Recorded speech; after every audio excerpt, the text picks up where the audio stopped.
Could you argue, AJ, that the summer recruitment was for a second season in the Championship rather than the Premier League?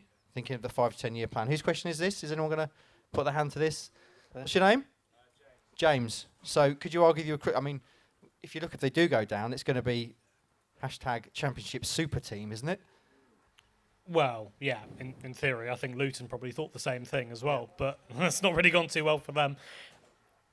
Has it been planned for that? No. Has it been with that in mind? 100%, because they're not in a position where, and I think we found that in the summer, we didn't really think that, if this team goes down, it's going to be picked apart. And the fact that there are so many Championship players, like really top-end Championship players in there, means that if they're going to stay, they should, again, be top-end Championship players, and that's where Ipswich want to be if they're relegated. So I don't think that was the aim. I don't think they were sat there saying, Amari Hutchinson, Jaden Philogene, Dara O'Shea, they'd be good in the Championship when we get relegated. But I do think that it does come into consideration when you're looking further ahead in case the worst does happen.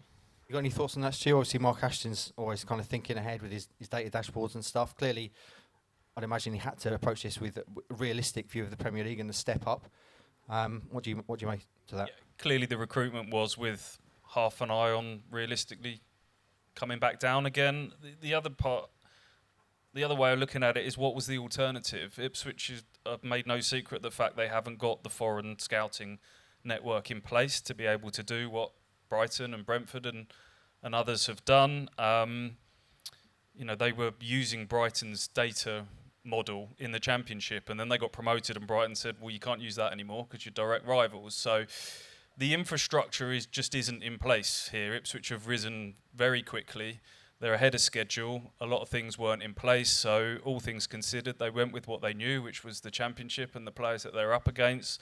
McKenna's used to working with young players, and that will be what the club points out, the age profile of these players. 3 of England under-21s forwards in the squad at the moment. Delap will probably go, but this is a squad that hopefully can grow together over a period of time.